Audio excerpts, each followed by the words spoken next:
And so with that, I want to jump in pretty quickly here to our speakers. So we have Dr. Latanya McDade, who is the superintendent from Prince William County Public Schools. We talk a lot about Chicago Public Schools. Latanya was, or Dr. McDade was also out of Chicago Public Schools. So for those of you who are in the Superintendent Academy with Dr. Jackson, Dr. McDade worked alongside Janice in CPS during the time when she was superintendent. She has a rich history of working through all the pieces of a school district to superintendent, but also is going to share with you some of those concepts we've heard, like Dr. Jackson talk about, or others from CPS, how they've been applied or how she's using them and implementing them in Prince William County. So implicitly through her presentation, I think you're also going to hear about how ideas can transfer and how some of these concepts and strategies are universal, regardless of your district size or your district population. But the work is the right work. That is not where we're going. So I'm going to stop sharing. I am going to invite Dr. McDade to present, and she's going to do a presentation. As you have questions throughout, please drop them in the chat, but we're going to save questions until the end of her presentation and then do a Q&A. All right. All All right. right. Dr. McDade, when you're ready. Yes. All right. Thank you so much, Kelly. I'm excited to share some of the work that we've been doing in Prince William County. I do want to give you just a little bit of information about me and about the district. And I had the opportunity to work with Kelly too in Chicago Public Schools when we were doing our strategic plan, when Dr. Jackson and I were doing our strategic plan. And so I ended my career in CPS as the chief education officer, and I was responsible for all of the academic programming, including all the post-secondary work in CPS, and a lot of lessons learned from that. And as Kelly said, a lot of transferable skills and strategies that I was able to employ here in Prince William County. A little bit about Prince William County. We are from the east part of the county to the west part of the county. It's pretty diverse. We're kind of like a suburban urban on the east, and then as you flow to the west, we move to suburban and a little rural as well.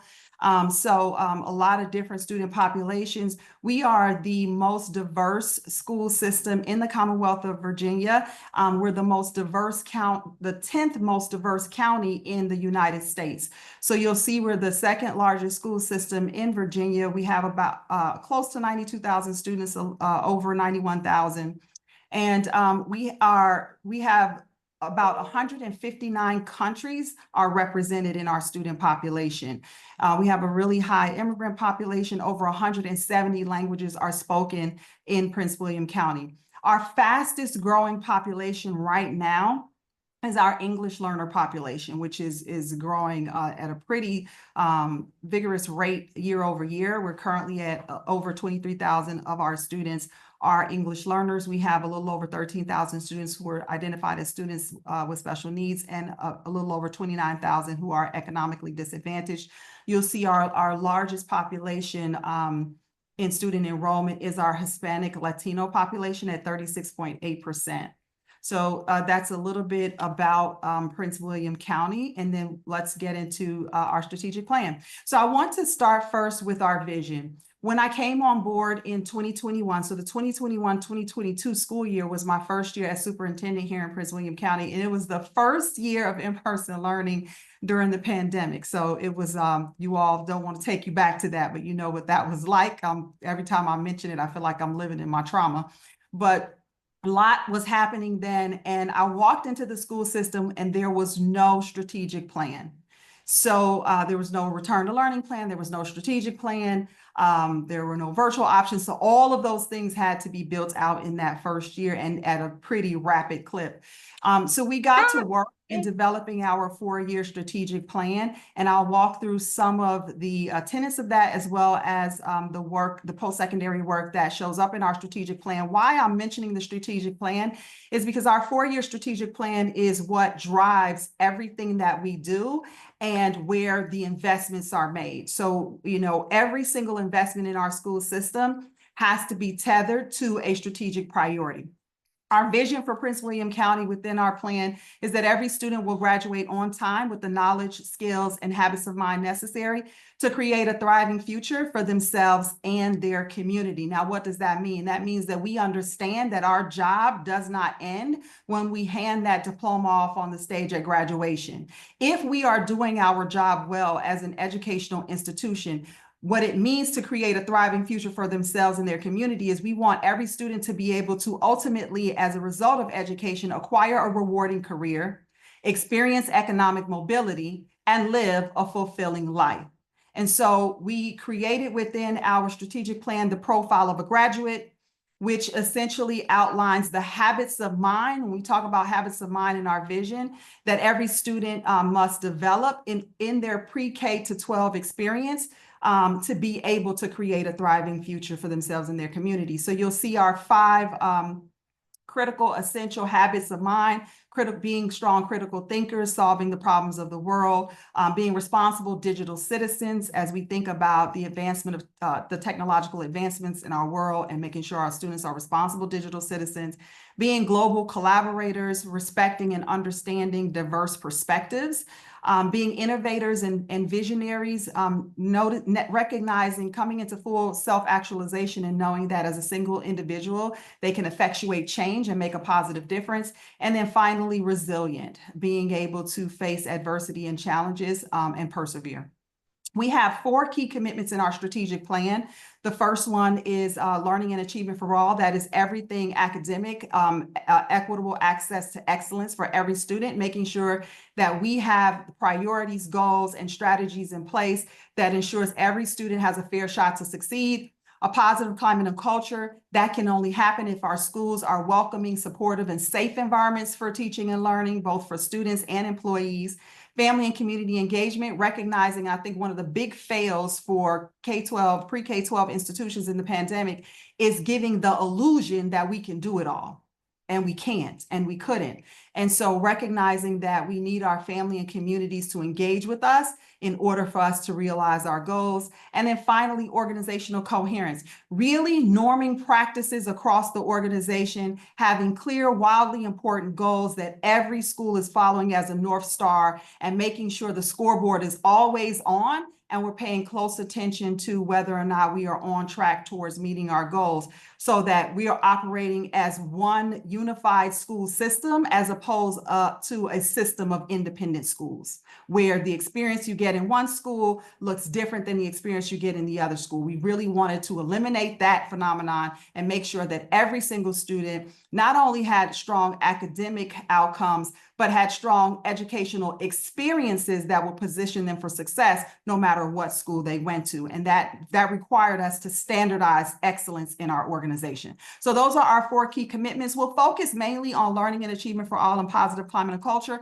and talk a little bit about how our families and communities have helped us to achieve some of our goals.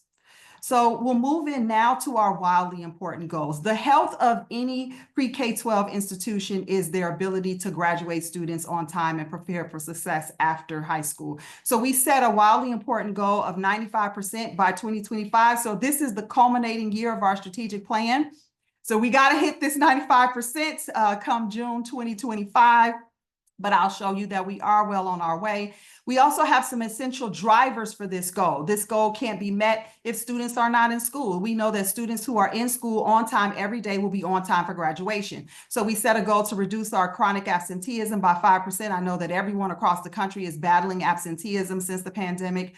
Another phenomenon for us, which is an embarrassing data point, but coming out of the pandemic, our English learner dropout rate was absolutely abysmal. We were in the double digits at 28% dropout rate for English learners.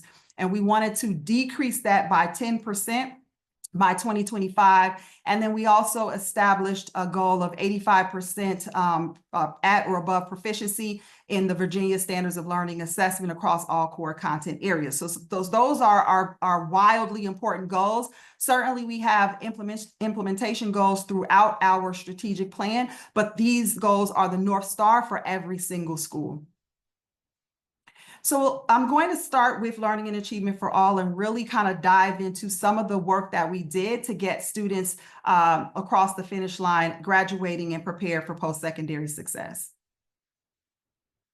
So some critical actions. This isn't all encompassing, but some of the key actions that I think really moved the lever for us.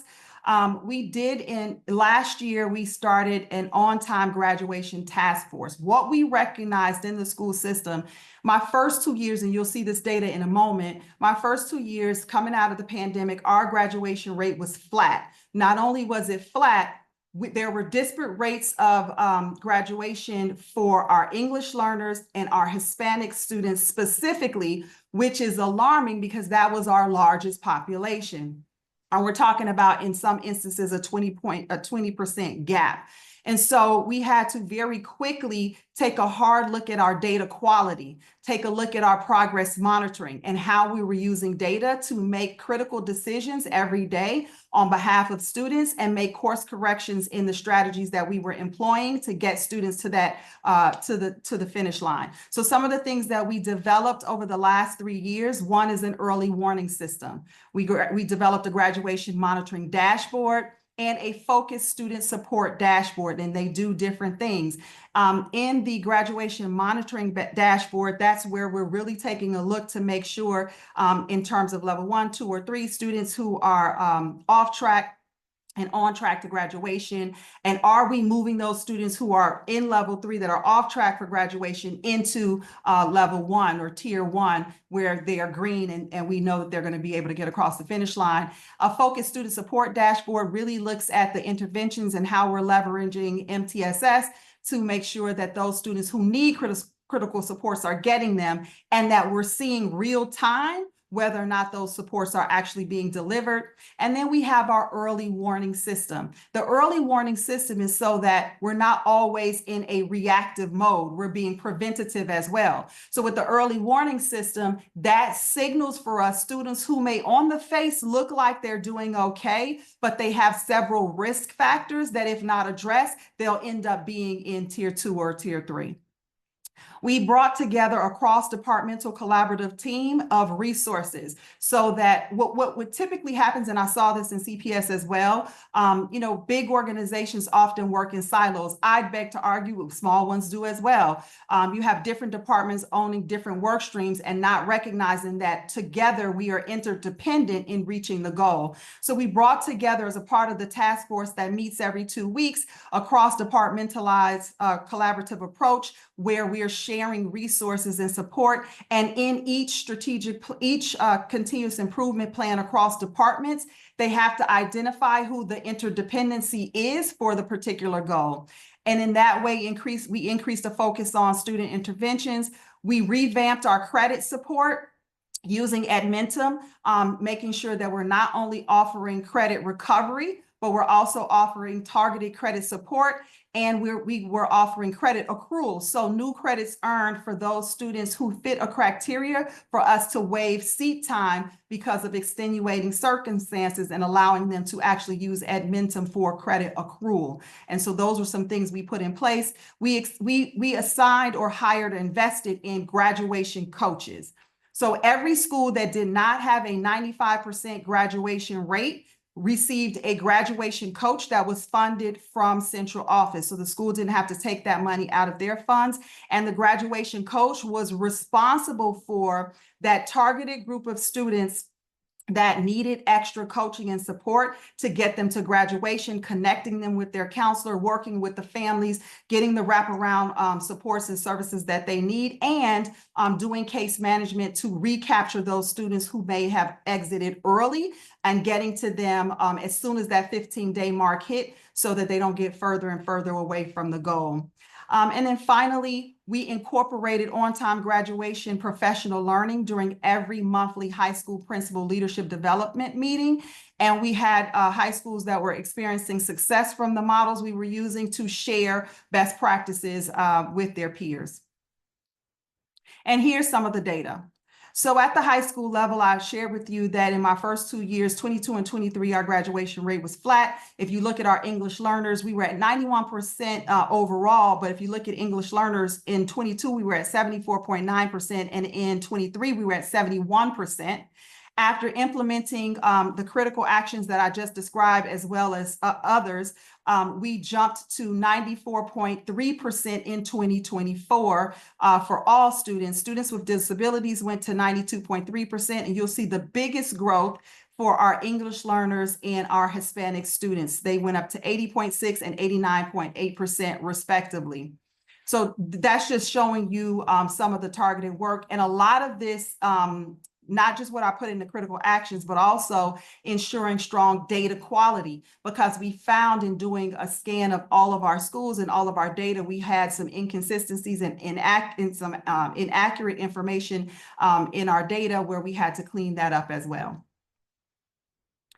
Post-secondary preparation, as a part of graduation success, this is something that Dr. Janice and I implemented in Chicago. We started the concrete post-secondary plan. We made it a requirement for graduation in Chicago. It came with a lot of backlash. A lot of people said, you know, why are you doing that? But what we found is what we see middle class and affluent families doing with their students every single year, planning for post-secondary success, is good for all kids. And every student should have an opportunity to sit with a trusted, knowledgeable adult and talk about their future. And we know that a student that walks out the door with a concrete post-secondary plan in their back pocket is set up for future success. And so last year, we had 100% of our PWCS graduates with a post-secondary plan prior to graduation. And what we did is we made sure that those were confirmed. So if a student said they were going to a 2-year college, we had to get confirmation that they actually were, that they actually enrolled in the college. If they got accepted to a 4-year institution, we got confirmation of that. We used the clearinghouse data. If it was military, we had to see that they enlisted. So we confirmed what every single student's post-secondary plan was before we approved that this student had a plan prior to graduation. A lot of the work that I talked about and we'll talk about in a minute led to a significant increase in the percentage of students who simply planned to go to college. It went to 74% planned to attend a 2 or a 4-year college, when in some cases we didn't even know what students planned to do. As a result of that, by having those one-on-one conversations with a trusted adult, many students who didn't see themselves as a college-going student then decided that they wanted to go to college. We also put a heavy emphasis on moving scholarship dollars. When I first came to Prince William County, our scholarship dollars just 3 years ago, we were at about 90 million, and we're now at $123 million in scholarships earned. And that was through intentional work that we did with our counselors. The last 2 years we instituted, I talked about bringing unity and normed practices across the organization. And we did that in our counseling support and the resources that our counselors have. We developed a counselor playbook, which gives a guideline of every single thing that every counselor is expected to be able to do and access in Prince William County that denotes excellence in counseling. And we also have a whole school counseling program monitoring. We call it the School Counseling Program Monitoring Scoreboard. And each quarter they get points based on the tasks that they are employing from the playbook, whether it's been completed, in progress, or not started. And so that's our way of tracking whether or not across the school system, students are getting some kind of normed experience from the work that our counselors are doing. And it has really yielded positive dividends for all students. Here is our student vision profile, which is a part of the work that the counseling suite is doing. So in my first year, and this is also something that I brought with me from Chicago, we did in my last year in Chicago, we worked with Spotlight to develop student profile reports. And here we call them the student vision profile. And what it does is it draws information from our Synergy system, which calculates students' GPAs, their graduation status, their test scores. We pull information from Naviance around career planning and interests and college admission statistics. We pull data from our counseling suite and all of the tips that they give to families, the quality review from Naviance, and then Spotlight, the organization that curates the document. They pull data from the Virginia Workforce Development Statistics and Advancements to kind of help families and students understand careers of demand. The State Council of Higher Education for Virginia, so that we can provide them with projections on match and fit for college within the profile, as well as the Virginia Community College System and Virginia Wizard. And so all of these different data platforms feed into the student vision profile. And this is what the profile looks like. I know you can't see this, so I'm going to go into a quick silent video that's going to highlight different sections of the student profile.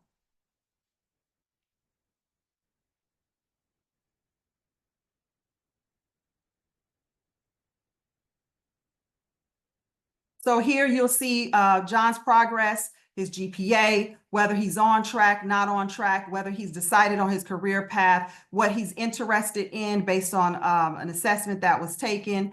And then it'll go into the results based on the student assessment. It shows what career is a best fit, what their top strength is, what their learning style is, what their personality type is. Then it'll go into, based on the careers and the job market, what they would earn if they have a high school diploma, associate's degree, bachelor's degree, or master's degree, and which universities offer those career options.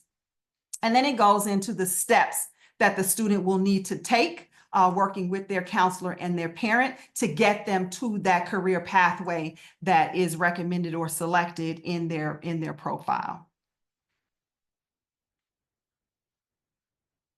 Here is where it talks about best fit and goes through programs of study, cost, location as it relates to universities and college, what the admissions looks like, and the different types of institutions that our students are applying to, acceptance rates, the average GPA, the average SAT and ACT for those colleges and universities.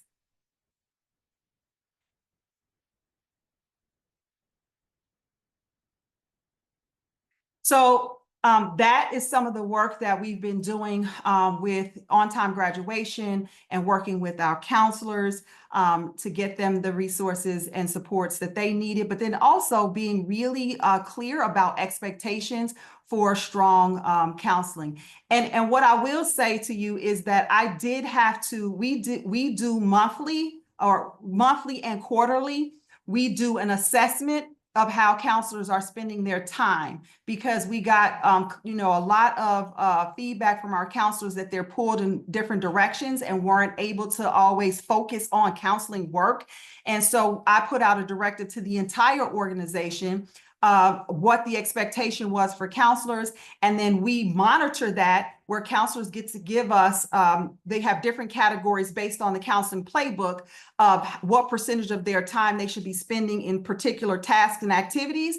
And then they let us know whether or not in their local school, if they are actually spending the time in those counseling activities or not. And in schools where counselors are not able to meet the goal each quarter, then we provide additional support, work with the administration to find out why counselors are not spending the time there and what resources can be provided. Now, what I ended up having to do, I paid for schools to have additional administrative support, and then I removed the excuses. If I give you admin support, you cannot use our counselors to do admin work, because counselors have to do counseling work. And so that is something that my high schools know, my middle schools know. Look, a counselor saved my life. So I am forever indebted to counselors, and they have to be able to do their job, which means at the very top of the organization, there has to be an expectation that they focus their energy on getting these kids over the finish line and prepared for their future so that they could realize their dreams the same way that we have. Going into the next set of critical actions that we've taken, we really, in research out of University of Chicago Consortium on School Research, when I was in Chicago, really pointed to the fact that students who are enrolled and complete a advanced course have, if in AP, showed a 50% higher probability of persisting towards a post-secondary degree, and 80% if they were in IB, persisting towards a post-secondary degree. And that's regardless of whether they took the test and passed the test, right? Just being able to access that coursework and have that exposure and rigor, we know puts them at an advantage to persist to and through college coursework. And so we put a heavy emphasis in Prince William County, like I did in Chicago, in addressing those underrepresented groups to make sure that students who are high potential for these classes were accessing the courses. And it wasn't just the students whose parents know the benefit of them being able to take the course. And let me say this, with the current narrative that we have around diversity and things like that, every single student when you raise the bar for all students, then students will rise to the level of expectation. And what we found, yes, we looked at race, yes, we looked at special education, yes, we looked at English learners, but across all races, there were students who were not accessing advanced coursework. And let me say something about economically disadvantaged, okay? Social class doesn't know race. Doesn't matter what race you are, you have students who are living in poverty, or students who do not have access to privilege, or parents who are able to sit at the table with them and talk about these things because they're just trying to keep food on the table. So it is our job to make sure that all students have equitable access to excellence, and it's not just a chosen few that know or have the knowledge or accessing these courses. So we contracted equal opportunity schools because AP potential is not enough. You can't just go with AP potential. It's a good tool, and yes, we use it, but we found we were missing students across all of our high schools. We took a 2-year approach with equal opportunity schools, which targeted high potential students who were not taking advanced courses for whatever reason. It was a myriad of reasons. We surveyed students, we surveyed teachers, we established trusted adults and support systems for first-time advanced course takers, and we targeted grades 10 through 12 to register students who had the potential to actually enroll in and be successful in either Cambridge, AP, IB, or dual enrollment courses. And as a result of our work with Equal Opportunity Schools and College Board, we've seen significant increases, specifically in economically disadvantaged English learner students who were looked upon as, because they speak a different language, they wouldn't be able to do well in advanced coursework. That was not true, and we proved that false. And then even students who were special needs, who were being counted out of these courses, we proved that to be false, and you see the increase there. We worked with College Board to increase our AP offering. We also instituted, working with College Board, universal SAT day for Prince William County schools. In some states, SAT is a requirement. In Illinois, it was a requirement for graduation, but here in Virginia, it was not a requirement. And what I noticed is that we had low participation in terms of students taking SAT, and you could imagine which students were actually taking the SAT. And there were so many students who were not taking the SAT because they didn't see themselves as college-going students, or didn't understand the benefits of them taking it, didn't understand the benefits of them sitting for the National Merit Scholarship qualifying test. And so we wanted to remove those barriers. We wanted to create greater equity and access. And so we worked with College Board to implement a district-wide SAT and PSAT school day, as well as providing SAT prep for all students, not just the students whose parents could afford external tutoring and preparation, but every student had access to SAT prep. We increased visibility in our use of AP potential. We did a review of our IB implementation, and we increased all opportunities for dual enrollment. And here's our results. So 53.8% of our high school students participated in at least one or more advanced courses. We increased course participation for English learners by 5.2%, and we increased Hispanic student participation in advanced coursework by 6.5%. And going back to, if we look at additional data here, going back to what I said earlier, you're going to see some results in a minute that shows that we didn't put students in courses we didn't lower the bar or put students in courses that weren't qualified. What you're going to find is our students rose to the challenge. And not only did they take the course, they passed the course, and we had higher earnings of a 3 or more in terms of students earning the credential. So every myth was disproved. We proved it not to be true in the work that we did with Equal Opportunity Schools. So here you'll see our participation in advanced courses increase over the past few years. All students went from 45.9% in my first year to 53.8% last year. And then you'll see in every single subgroup, across all groups, all races, all abilities, you see an increase here. And then here's the data on exams, because one of the biggest resistance we got or pushback we got is that our score, our exam score achievement rate was going to go down and all of the things. None of it was true.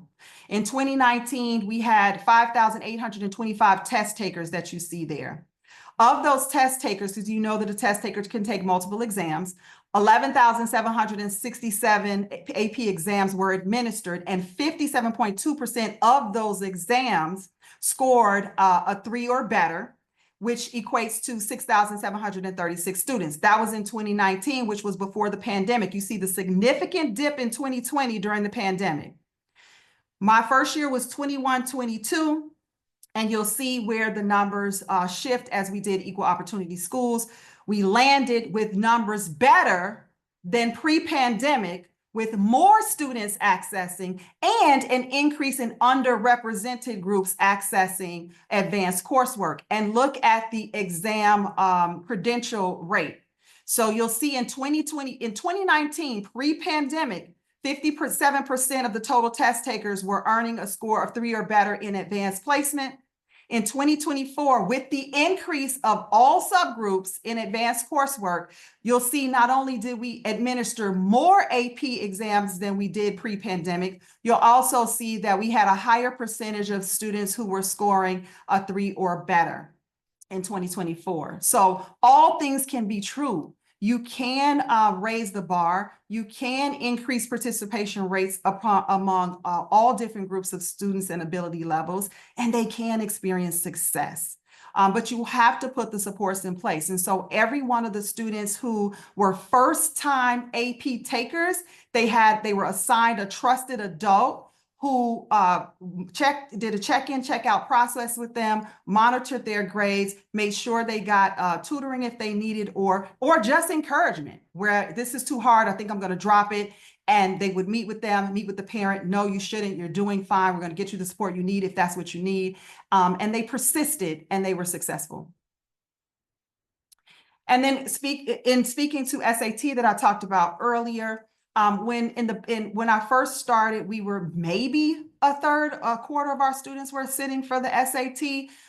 Last year was our first implementation of the district-wide SAT day. And we administered 2 SATs for the school day. We paid all of the fees. No student had to pay anything to sit for the exam. And we offered it to everyone. And we had 66% of our 11th and 12th graders sit for the SAT, and 78% of our 9th through 11th grade students participated in PSAT. Whereas before we were only seeing a certain population of students that were sitting for this exam. And here's the other thing about SAT. For some of the pushback we got was, not all students want to go to college. Some colleges aren't even looking at the test anymore. All of the different things that we heard. But the one thing that rings true for me is, yes, we want students to have multiple pathways towards a rewarding career, but we can walk and chew gum. We can make sure that they understand that, yes, if you want to go into a career, that's a choice, but that's not just something that you're doing because you don't see yourself as a college-going student. We want every student that graduates from Prince William County Schools to see themselves as a college-going student with options if that's not the path that they want to take. And it is our job to make sure that when they graduate with the ability to complete and pass a college-bearing, credit-bearing course. So not only is it about access to opportunity, it also is an evaluation of the health of our instructional core are students graduating from Prince William County schools and meeting college readiness benchmarks so that they're not choosing something else because they wanted to go to college, but they think they cannot persist through to and through college. So this was some of the work that we did with SAT. And you'll see some of the data here. We have a motto here in Prince William County is the scoreboard is always on. So everything that I'm talking to you about, you're going to see the score. And we have a regular progress monitoring process for that. This year, as I said, it wasn't just about AP and IB. We are also pushing dual enrollment. And so this year we started the collegiate high school where we have students who are attending, for half of the day, they're attending their base high school. The other half of the day, they're attending Northern Virginia Community College. They'll graduate with both a diploma and an associate's degree as we expand this program. And here's a short video on the collegiate high school.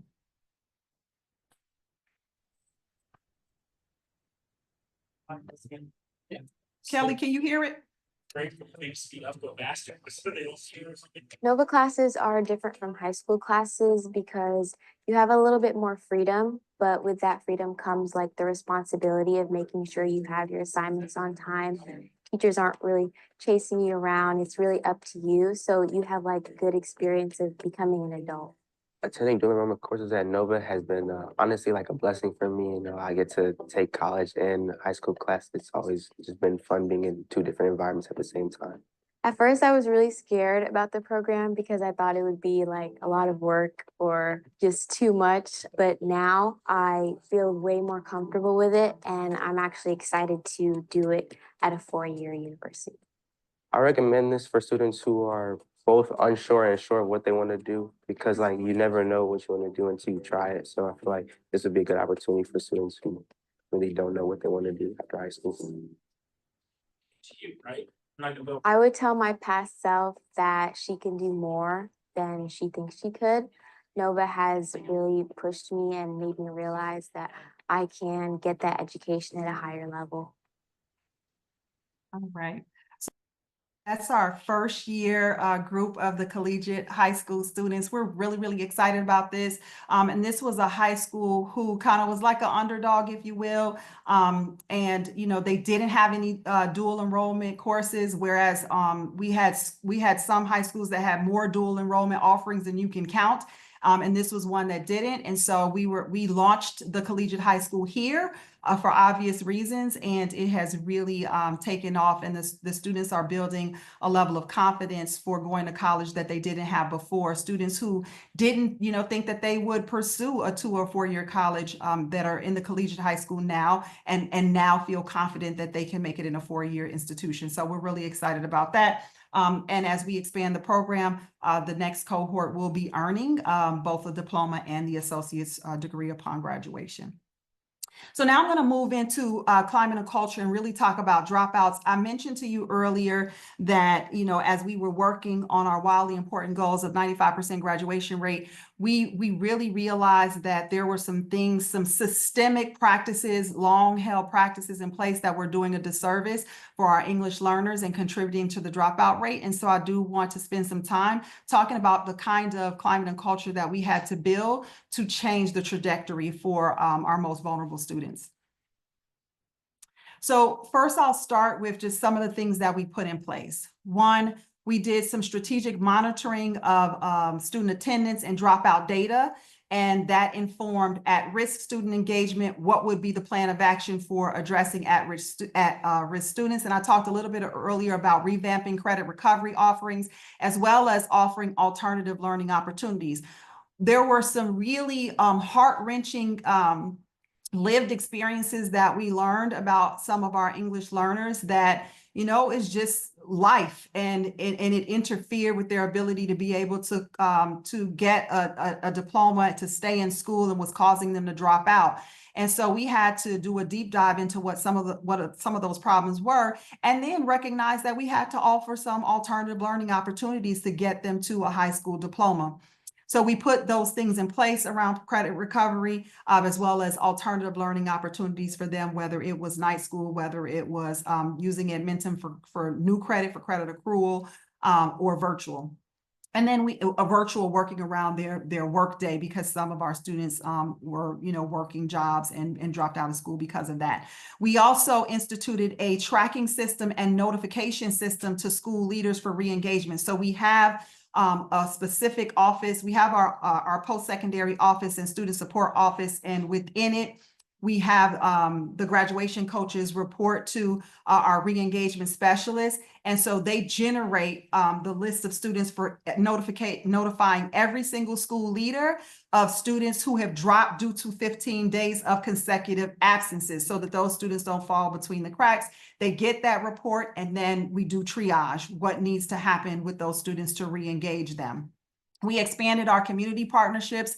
As you all will agree, coming out of the pandemic, the level of student health and wellness, mental health that was necessary for students that was contributing to dropout. We had to address some of the root causes, and we needed to work with community partners to do that. And we now offer mental health support through Hazel Health Telehealth for every single student in our school system.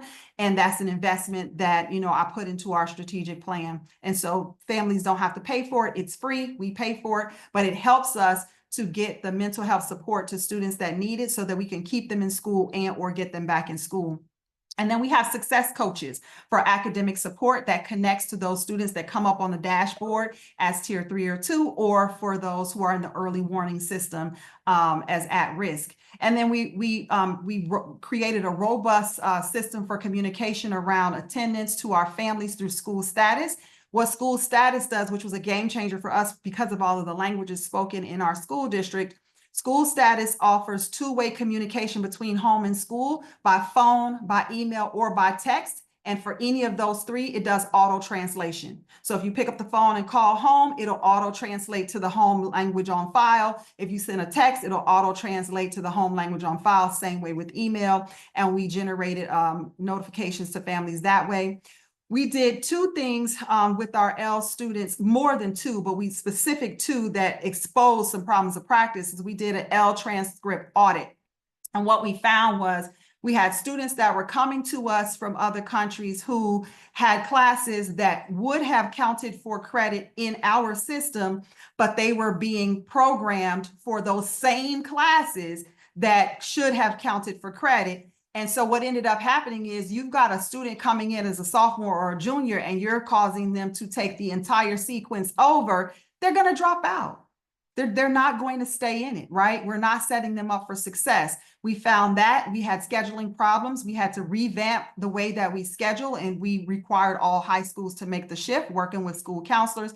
And then we did an English learner program audit that was conducted by West Ed, that put us under a microscope and pointed out all of the areas of growth needed to better support our English learner students.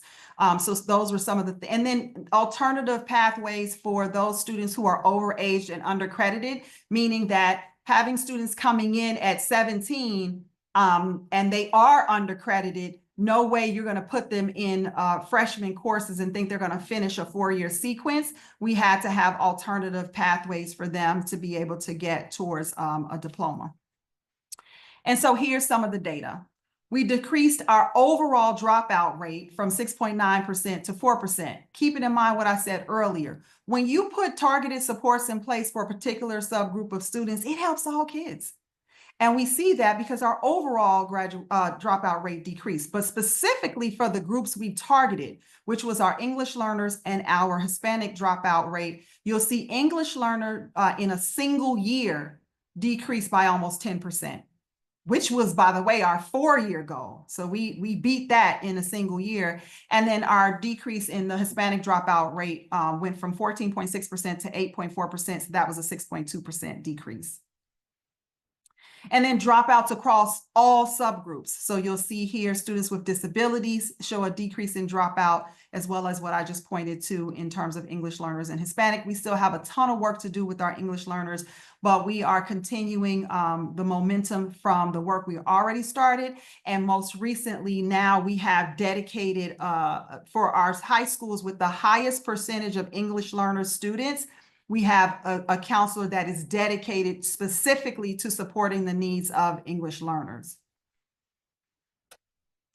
And then finally, rounding out family and community engagement is all things college and career, mostly career technical education. So you'll see I started out talking about graduation, then going into college readiness, and getting kids in a place where they can get to and through college, preparing them early, looking at the supports that students needed via addressing dropout rates. And now we're going to go into career and technical education and some of the pointed work that we've done in our strategic plan for career and technical education. So here's some of the critical actions that we took. First, we implemented a 3 career studies certificates in collaboration with the Northern Virginia Community College. And you'll see the 3 career studies certificates here. We don't want students just taking CTE courses. We want them to be on a pathway towards earning a career studies certificate in collaboration with the community college. We also expanded, so you'll see the 3 here. Currently, with the CTE offerings that we have, a student who is pursuing education, becoming a teaching professional, they have the opportunity as a PWCS student to earn 14 of the required 20 credits offered at the community college. For IT tech support, you can earn 15 of the 19 while you're in high school to put you on a pathway towards getting that certificate in IT tech support. Engineering technology technician, while you're a PWCS student, you can earn 17 of the required 27 credits. So students that have that amount of credits towards a career study certificate definitely is going to have a higher probability of actually persisting towards getting that certificate and being able to go into the workforce and potentially having an employer pay for a 4-year degree. We expanded the summer discovery camps that we offered. And these are exclusively available to Prince William County students who ranges from 1 to 2 weeks. And then families can, get scholarships to offer cover tuition if they're eligible. And it's a diverse course offering. We have digital photography, visual arts, music, and theater. We also have robotics, coding, fabrication, and culinary arts. All of that's offered, as well as a spy camp, and all of that's offered through our summer discovery camps. We implemented 2 additional cybersecurity courses because that's on the rise and in demand, so the high school students can have an opportunity to, towards a pathway towards cybersecurity. We fully aligned our CTE credentials into the 2nd, 3rd, and 4th courses of a career pathway at no cost to the student. And then we expanded our aviation program. Now we offer full-time aviation programs at 2 of our high schools. And we have 13 traditional high schools, 1 non-traditional, 1 a special high school for special needs. And all of our 13 traditional high schools now offer the Virginia Teachers for Tomorrow CTE program for aspiring teachers. And that's how we're building our own. Because we know that there's a teacher shortage, and we're going to start with the students right here in Prince William County so they can come back and serve the very same communities that help them to realize their goals and their dreams. We started out with only a couple of high schools doing it, and we put a goal in our strategic plan for every single high school to offer this career pathway, and we have reached that goal. And so here's some other investments that we made. In my first year of the strategic plan, I invested in a career and college counselor in every single high school to support the counseling suite. We know all of the many responsibilities of our counselors, and we wanted to have someone that was dedicated and focusing on career and making sure that students had support there. This has been a huge support to the counseling department, and every single high school was provided that out of the central office budget. We didn't want to have the haves and the have-nots. We didn't want to put an unfunded mandate out there where some schools are able to do it and some schools can't, and then some schools get access to opportunity and other schools don't. So we funded it. I gave them the position and told them, you got to use, it's my position I'm paying for, so that means you got to use it the way that we're telling you to use it, right? So that we don't have schools taking the college and career counselor and using them for cafeteria duty. I don't know, but you know how it goes. And then another game changer was, especially because of the diversity of our county, I invested in a parent liaison, a paid parent liaison in every single school.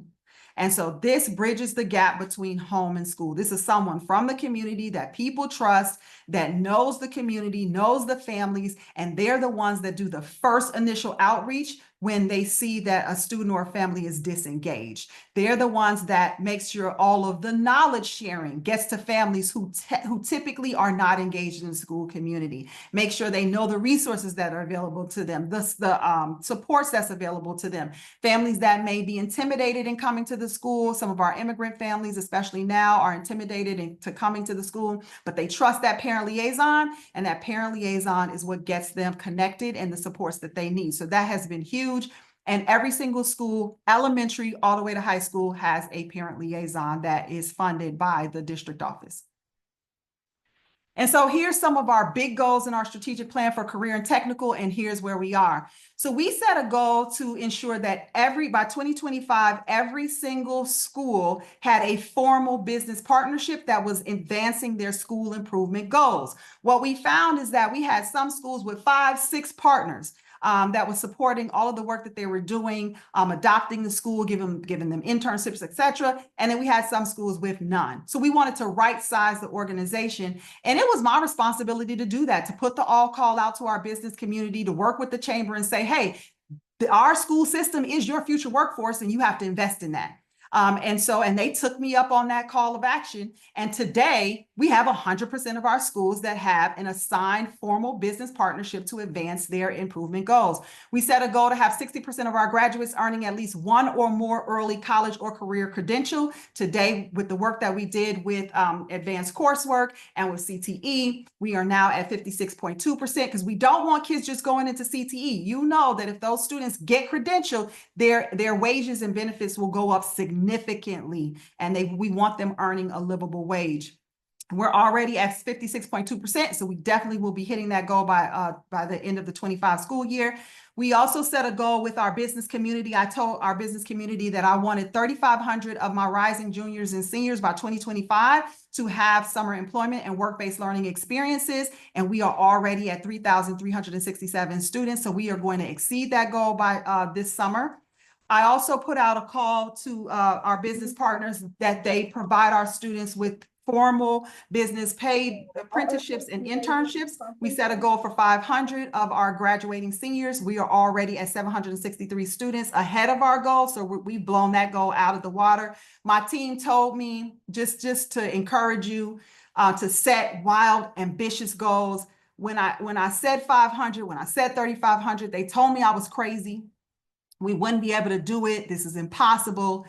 And look where we are. And I'll tell you, they're so proud now of what we've been able to do for kids that they're like, we're next strategic plan, we got to set it at 1,000. They're just over the moon about what we've been able to accomplish. When you put specific strategic actions and you put data for monitoring in place and you stay the course, you will get those results. We also set a goal to have 120 CTE registered partnerships. We're at 347 and counting.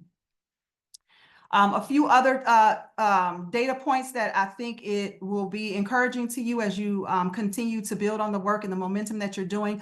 Over the 3 years of our strategic plan and everything that we put in place with career and technical educations, today, we have 87 students who've earned state licensures while they were in high school. We have 5,400 students who passed work-based readiness skills assessments, 13,697 industry certifications achieved, 16,607 students earning one or more credentials, 19,186 total credentials achieved. And currently we have 1,381 active enrollments in CTE, 21 CTE dual enrollment courses.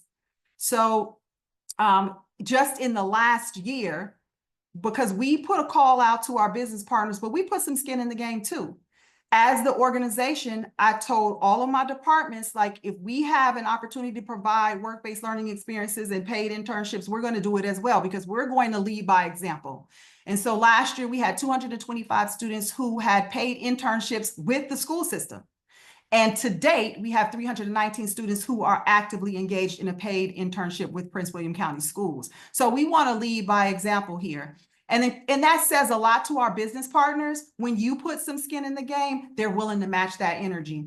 And then currently, we have 759 active enrollments in CTE dual enrollment courses and 347 registered CTE partnerships, as I said earlier, and that number is still growing.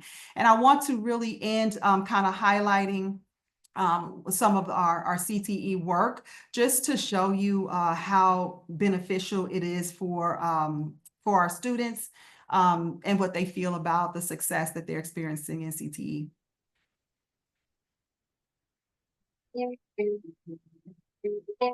I went to Patriot High School and I did building trades. My CTE class gave me the good basic foundation to come here and work. As businesses, we have to take an active role in exposing the next generation of workers to opportunities for careers. And the Business Partner Program at Prince William County School was an excellent format for us to participate in. In high school, I took a construction tech class and I also took an AutoCAD class. That's the current program I'm using right now, being an engineer. Manny started after he graduated from Prince William County Schools and started on the shop floor when a position opened up to operate one of our CNC machines. He volunteered for that, received the training, and he began as a CNC operator. And then there was an opportunity to move into the office to actually do all the programming for the same machine that he was operating, and he was able to move into that position. My AutoCAD class, where they taught me the basic functions of AutoCAD, and that really benefited me here. It really smoothed out the training process, and it stuck with me. At Patriot High School in the building trades, I learned basic construction skills. And when I came here, I got into a little bit of a different field of the woodworking, into finishing the wood and finishing carpentry of it. And Josh, although he had certainly a technical foundation when he came to us, he was able to learn and absorb a lot on the job. Some of our most difficult and challenging projects, Josh is the one that we count on to help us deliver those. I'm very thankful to have this opportunity through the Prince William County Schools to put me in a career that I have been here for multiple years. Starting with a CTE education really prepares you for those opportunities that are going to come in an industry like ours. All right. So to close us out, some things for us, we're now at the culmination of our 4-year strategic plan. It ends this calendar year. And we've already launched the start of our new strategic plan. And so here's some things that we're looking ahead to. Building on the momentum, expanding the collegiate high school. We're going to increase internal dual enrollment credentialed teachers. We're launching National Equity Lab. And then we're also expanding adult learning for newcomers, in addition to some of the work that I shared with you earlier. Thank you for allowing me to share what we've been doing in Prince William County. I hope that something that we're doing resonated with you, that you'll be able to adopt and try out in your own school system. But if nothing else, I just want to impress upon everyone that the work that we do today creates the future for our students tomorrow. And there is no action too big or too small for us to ensure that they are able to achieve their wildest goals and dreams in their life, because they're full of all of the possibility. All they need access to is opportunity. So thank you so much for your time. And if there is any time for any questions, I could do probably like maybe 5 minutes or so. Kelly, I'm happy to do that. Yeah, perfect. Thank you. And yes, the PowerPoint will be shared. I'm going to follow up with you, Elisa, to get it.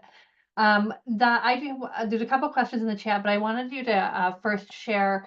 You mentioned that there was no strategic plan when you came. There was no recovery plan. There was no plan in place when you got there. Can you talk a little bit about the mindsets and shifting or the change management that you needed to tackle to go from a district that wasn't used to having a plan in place to what you have now, which is so specific and strategic and measured? Yeah, what they had in the past was a strategic plan that was really just all about objectives, but it didn't have the elements of continuous improvement with specific strategic initiatives, the action steps that would be taken, the goals, both the big goals, the impact goals, as well as the implementation goals. And so a couple of things that I did. One, you've got to galvanize people around a shared vision for what success is, right? And they have to see themselves in the actual plan. So we engaged over 8,000 stakeholders across the entire county, from the preacher at the church on the corner to the student and the parent, in the home, to the board members. I mean, everybody had a hand in this strategic plan. And then they saw themselves in it. So when we launched the strategic plan, we did a big public launch where everyone was able to come, and we unveiled it. And when we unveiled it, they could see themselves in it. And what it did is it created a sense of shared responsibility. There's a difference between accountability and responsibility. Everybody feels accountable, right? But there's a difference when you feel responsible about something. It gives you a different level of purpose and fulfillment. And so people felt responsible for this vision. And that was the first start of getting to a place where we were changing hearts and minds about the work, because people felt heard and they saw the things that they wanted for students and for families in this strategic plan. The other thing we did was we trained the entire organization on the science of on improvement science through Dr. Anthony Brike's work. And so we did continuous improvement training for the entire organization, not just schools, but also for district offices. And everyone has a continuous improvement plan, not just schools. Every single district office has their own continuous improvement plan that is tethered to the division-wide strategic plan. And they all go through progress monitoring. So just like schools have to go through progress monitoring of their school improvement plan, this isn't something that you polish up and put on the shelf every year. This is a living, breathing document where we come at the beginning of the year, the middle of the year, and the end of the year to track whether or not we are making adequate progress towards meeting our goals, whether the strategies that we employed are working, or whether or not we need to make course corrections. That's the cycle of inquiry. And department offices have to do a plan. They can't just think that schools are going to do it because they're supporting schools. So schools have to see that the support that they need to execute on the goals for kids, that we're also invested in this too. And to start out, as a process of change management, it had to come from the highest arm of the organization. So we couldn't just say to departments, okay, everybody's got to do continuous improvement planning and you got to go to this training. They do their progress monitoring with me, because I had to set the example that this is what we do in Prince William County to ensure that we realize the vision for our students. And so now I will tell you, if you ask anyone in this organization about continuous improvement, what are we trying to do? They're going to say, we're getting better at getting better. They're going to tell you that they have goals. They're going to tell you what their impact and implementation goals. They can tell, anyone in this organization can tell you what our wildly important goals for the division is. And so, and they can also tell you what our key commitments are. And so that's how we kind of build the change process. And we went from people who were non-believers of improvement science to like, they're going to die if you take their continuous improvement plan away. People who never looked at data, especially some at the central office, who now are clamoring for data and saying, we need something else. We need bigger, better, more robust, because everybody feels responsible for student achievement and success.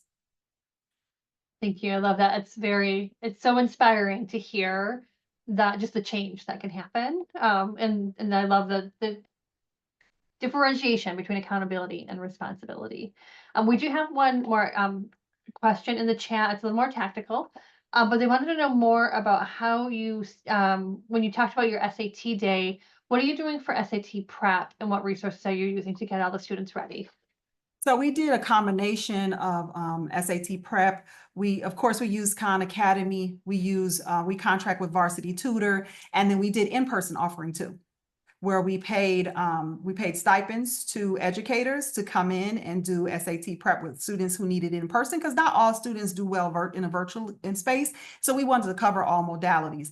We paid for Varsity Tutors. It's all free to our students and families, and then they access Khan Academy. And so we offered that to everyone across the board that wanted it. And we had to build well, so look, it was a lot. we had to build schedules, and we offered food, we offered snacks and lunches on the weekend. We offered transportation for kids to be able to get in person for the in-person offerings. So we had to put some money behind this because anything that is worth doing, you got to be willing to invest in. And so we invested in it, and so far it's been yielding some positive results.